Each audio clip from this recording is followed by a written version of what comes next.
KMES English Medium Junior College welcome its students for the online lecture of philosophy for Standard 12 for the chapter 6, Following the Path of Art. For the topic Aesthetic Experience, does beauty really exist or appear? The nature of art. Students, in today's lecture, we are going to study chapter 6, Following the Path of Art. In this, we are going to know what is aesthetic experience. We are going to understand does beauty really exist or appear, and the nature of art, what type of art it is.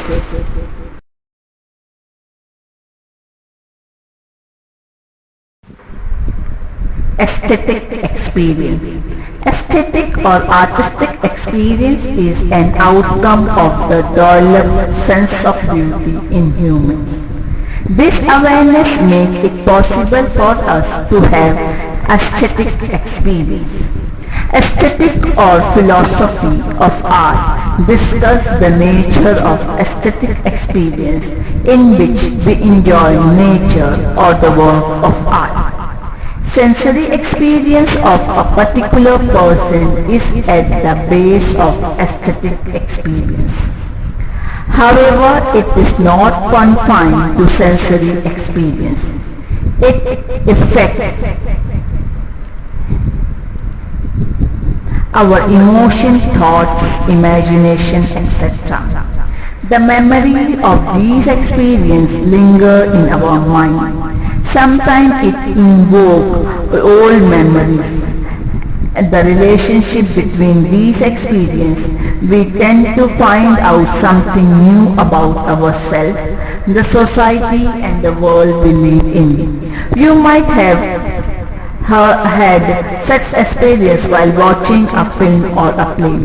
You can actually feel how sensory experience, emotion, thought and imagination connect with one another with the tenderness. Aesthetic experience provides a magic touch to our daily monotonous and somewhat mechanical life. A particularity of aesthetic experience is such that it always pleasurable. However, this pleasure is quite different than the pleasure we otherwise get through sensory experience. This difference provides a key to know the particularity of aesthetic experience, the joy of observing the beautiful landscape, reading a poem that touches our heart, a deep satisfaction of watching a beautiful play.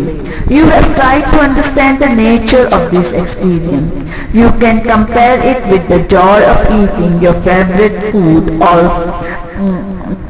or with the joy of getting something as a gift that you dreamt of having, or with the joy of winning a tournament.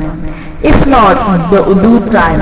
Let us try and understand how this comparison is possible with the help of the following example. Imagine an orange color, fresh, sweet smelling mango is placed in front of you. The sight would make you feel happy. You would also feel like having it. Just a sight of mango would not be sufficient. We would be happy only if we get to eat it. In contrast to this, a sculpture or a painting would make us happy even with a sight. The ownership of the painting or the sculpture would not be the only condition to make us happy about it. Works of art are preserved in Arts Museum. Maharashtra has many rock-cut caves and temples of artistic design with a rich collection of sculpture. They give us joy in the same way. The sight of breathtaking values from the mountain top, deep forests, stream give us pure joy. We are blossomed by the sweet calls of birds. This example reveals that Aesthetic experience is not dependent on individual want, desire, inspiration or and expectation. German philosopher Kant called aesthetic experience as disinterested delight. According to Kant, the joy that we find in the aesthetic experience is not dependent on a practical, utilitarian or ethical value of a nature object or a work of art. Thus, this joy is disinterested, pure. The experience that brings us joy is called aesthetic experience. Are you wondering why we are not discussing beauty while talking about the aesthetic experience? Although aesthetic experience is basically an experience of beauty, you are right. It is not an easy task. Generally, when we like a particular person and object, a sense we may call it beauty. But we do not use the word beauty every time to describe our feeling. In everyday life, many a time we may say it's nice, this is good or I like it very much. Adjective are also changes from time and generation. Do you not say awesome, text, amazing as synonym to beauty many a time? So let's study what does beauty mean. Does beauty really exist or appear? Philosophy discusses many problems and issues related to the concept of beauty. When we use the adjective beautiful for a particular object, we believe that beauty lies in that object. Thus, these qualities exist in the object like its other qualities as color, form, smell, and weight. We would be able to show it if the answer to this question was affirmative. We would not have engaged debating on whether a particular thing is beautiful or not. At least we would be able to resolve the issue in an objective way. Whether a particular thing is heavy or lightweight would be a matter of subjective experience. Its weight, however, can be measured in an objective way. Beauty cannot be judged in such objective and impersonal manner. In the history of Western philosophy in Greek and medieval era, beauty was believed to be an objective quantity, that is, as a quantity inherent in the object. They analyze it on the basis of structure of an object. An object is made up of many elements. They give rise to different qualities of this object. If these elements are structured in a proper manner, meaning if there is a harmony, balance, proportionality, similarity and rhythm in them, the object would be called as beautiful. Thus these elements were identified as elements of beauty. Since these elements were in the object, beauty was though of an objective characteristic. David Hume, a well-known philosopher, challenged this view in the modern era. Hume found that beauty does not lie in the object. It is not an objective element. It depends on the person who experiences it. A statement that something is beautiful is not an objective statement. It is very much subjective. As the saying goes, Leela is beautiful only in the eye of Manju. It implies that beauty lies in the eye of a beholder, not in the object. So the question arises, is beauty really there or not? It appears. Some philosophers after Hume tried to argue that beauty is both subjective as well as objective. The other questions related to the objectivity and subjectivity of beauty are, can we define beauty? Can we fix the criteria of beauty? You have learned many definitions of science and mathematics. Definition explain the meaning of the term concept with concept.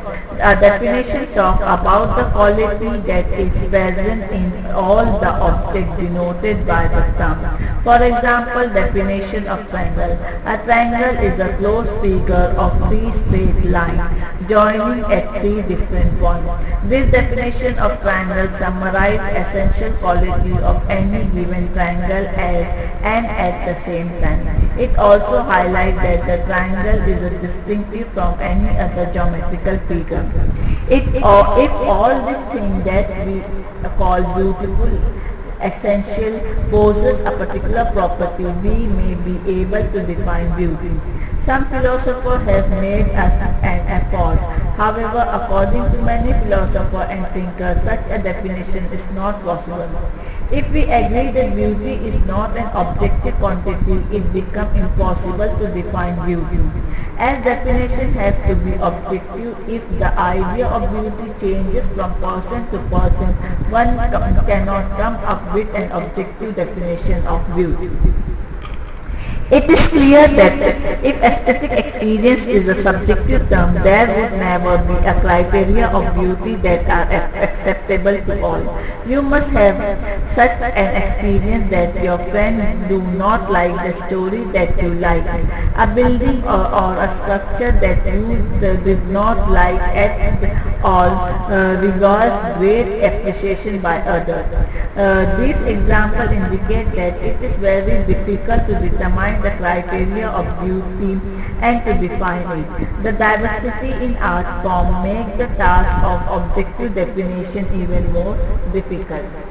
Every art form has its own particularities, which are different from others. Beauty of an work of an art can only be discussed within the framework of property of a given art form. Can we have the common criteria to discuss the aesthetic work of abstract painting as music notes, a novel, and a movie? Culture history teaches us that the criteria of beauty changes from time to time and from place to place. Fairness has regarded as a mark of beauty once. However, now we do not think of. There is beauty in every color. We now believe that the folk art form and aesthetic as value as a classic art form. There is a tradition in Sanskrit literature to end a play as a happy note. Many plays follow the same. However, plays like Vasa and Bhagavati challenge this tradition. Aesthetically, their plays are considered considerably as equal value. Other important aspect of beauty is that the thing that we do not find beautiful in a real life appear beautiful when we find them in work of art. We would not find a roadside garbage pile beautifully. However, if painting can be beautiful, we can evaluate such painting on the basis of aesthetic norms. Aesthetic discuss art, aesthetic experience related to work of art in general, the nature of artistic experience. Before we get into the discussion, let us get acquainted with the nature of art and the history of art. The nature of art. While thinking about art, it is essential to think about the work of art, the artist who created it and the recipient who enjoyed it. It is important to note here that art is essentially man-made. An artist has the ability to create the thing that may not be found in real world. Art is thus an expression of human creativity. The same quality also makes it possible to make other good instruments and objects.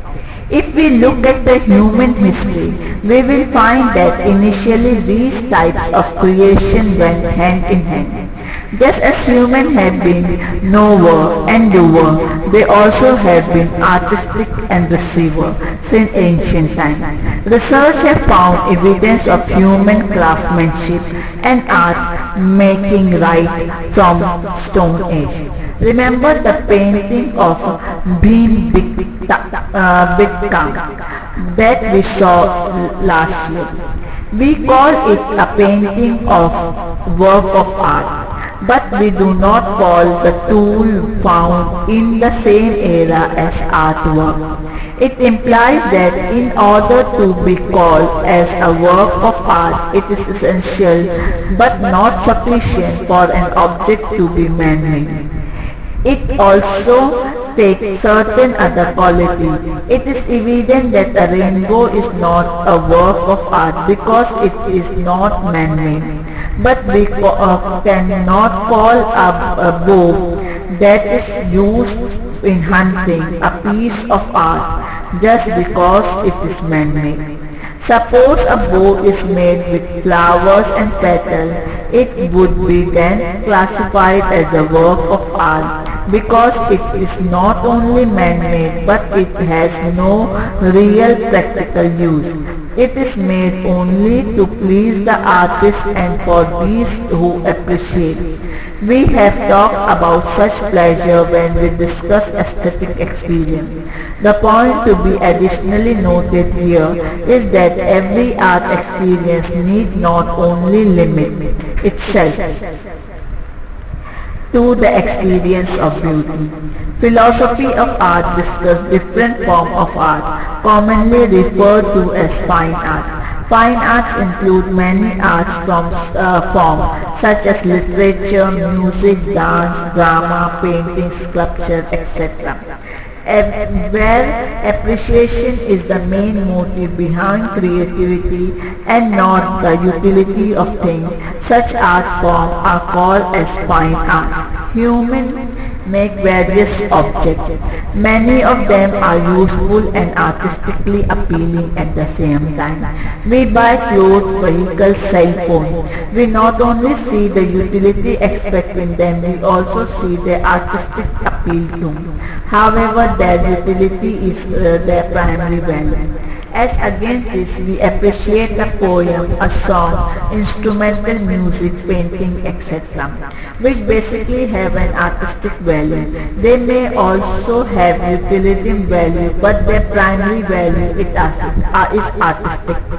We may use a beautiful vase as a paperweight. Vase may be useful in this respect, but its primary value is its artistic work. There is also an expectation such that the art called architecture. For example, a building is designed taken into account its use. Even then, famous monuments like Taj Mahal, the rock-cut piece of Ellora are considered as a great work of art. Our artistic inspiration are rooted in our manifold experience of nature. Every human were not only capable of receiving various sensations as form, color, smell, sound, texture, etc., but with the help of reason they would also understand underlying patterns in various natural phenomena. It also shaped their emotional association with nature. Nature provides means to survival. Nature can also abolish life. Nature can be attractive as well as scary. It can be astonishing as well as bewildering. Man's relationship with nature can be contrast chapter of dialogue and conflict. The artistic creation of early human beings, despite the form of nature they were understood them, and the feeling they received rise to. Art has also been an effort of making sense of universe, various phenomena and the process in universe. Human sensitivity, reason, emotionality and imagination result in the rise of civilization. We have seen that at the initial stage of the cultural development, human response to the surrounding nature in many different ways as myth, philosophy, religion, arts and science. Artistic expression was coupled with creativity. Artists flourished with the development of culture, along with nature, society and societal patterns, and even also became a subject matter of art. For a long time, artistic creation was associated with religion.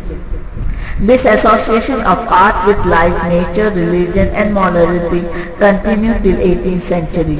The rapid growth of science and technology affect every field of life. Art too was not an expectation to it. Art became more independent. The criteria of artist evolution no longer become from religion and ethics. Art determines its own criteria. Art reveals itself in many forms of realistic symbol, entertaining, etc. Technology starts playing a major role in artistic creation. Earlier there was a major distinction between the art and the craft. The gap between the two increased later on. Utility has a primary importance in craft. Handcrafts are used mainly for decoration. Creativity has limited the scope of craftsmanship. Patterns are repeatedly used. Patterns are beautifully attractive, but it is not independent creation of an artist. That is why mehndi or rangoli is called as craft. It takes skill to draw the pattern in exactly same manner from the print format, but it does not make such a creativity. It takes both creativity and skill, though to create new pattern in reality. Art also needs some kind of craftsmanship, and crafting too is incomplete without artistic touch.